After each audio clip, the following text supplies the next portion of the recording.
Senator King, please. I'll have several questions in the classified session, but a couple of questions. First, Mr. Secretary, it's good to see you again. Thank you. Congratulations. How are we doing on the sustainment cost of the F-35? Are we making progress? Is that a black hole, or is it something that we have an opportunity to fix? I wanted to ask some about... Senator, I think there's still opportunity there. We have worked that hard over the years. I think... The sustainment costs of the F-35 are roughly comparable to, say, the F-15. So they're not dramatically out of line, but that doesn't mean we can't work harder to get them down.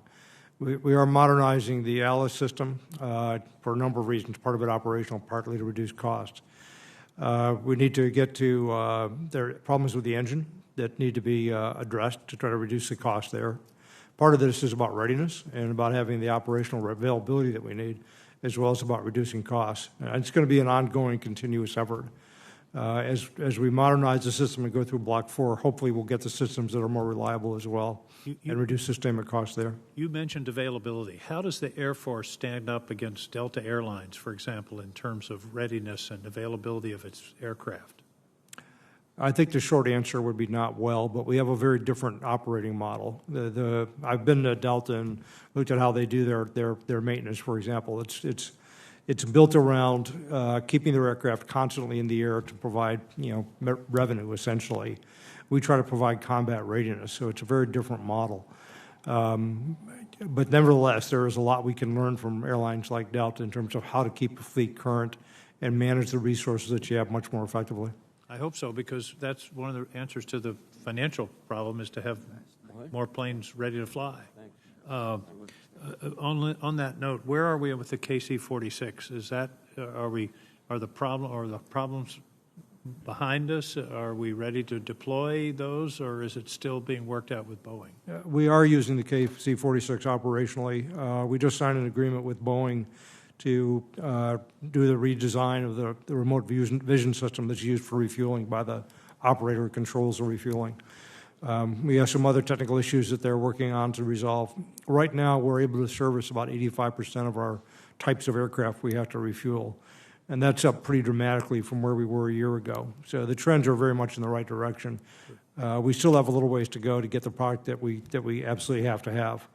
And I never project how an acquisition program is going to go. I think that's folly, because they always have problems. But I think given the progress that's been made, we can be reasonably hopeful about where we're going to be in terms of where we'll end up with the aircraft. Thank you. And I make the analogy to the C-17, which was plagued with horrendous difficulties for years and ended up being, a product that we're all very happy to have now.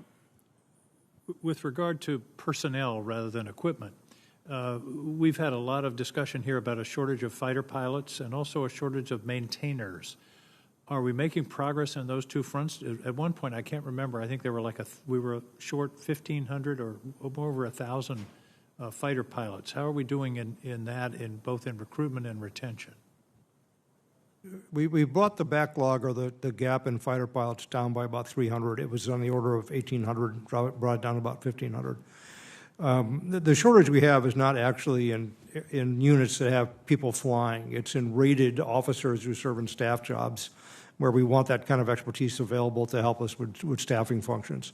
So we're managing our way through this, but it's something we're addressing. We're particularly interested in trying to increase the diversity of our pilot our members in that operational career field. And Steve Brown can talk about that a little bit. We have not made the progress we would like to have made in that area. So we're doing a lot to reach out to communities that we'd like to be able to draw from. And we're trying a number of initiatives to open up the opportunities to serve in aviation, to become a pilot, to be in the Air Force, to groups that might not have that expectation. And that's starting to bear some fruit, I hope. On the maintenance side, I'm not aware of any critical shortfalls there, but let me ask General Brown to comment on that. The only thing I would add to that, Senator, on the maintenance piece is that our maintainers that are actually operating the systems we have today, the same maintainers that we're going to actually have to transition to are the capabilities we're going to procure.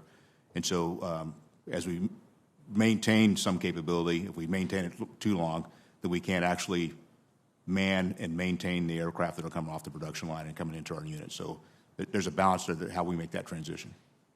Thank you. I've got just a few seconds left. General Raymond, You're doing well on recruitment, I trust. How you this year's Air Force Academy graduates? Do they want to join the Space Force? 100, and sir, we're going to commission 101 here in another few weeks into the Space Force. Recruiting is going very well. Thank you. Final point.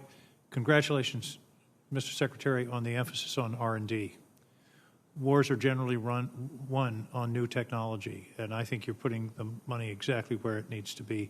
I want to commend you on that budget priority. Thank you. Thank you, gentlemen. Thank you, Mr. Chairman.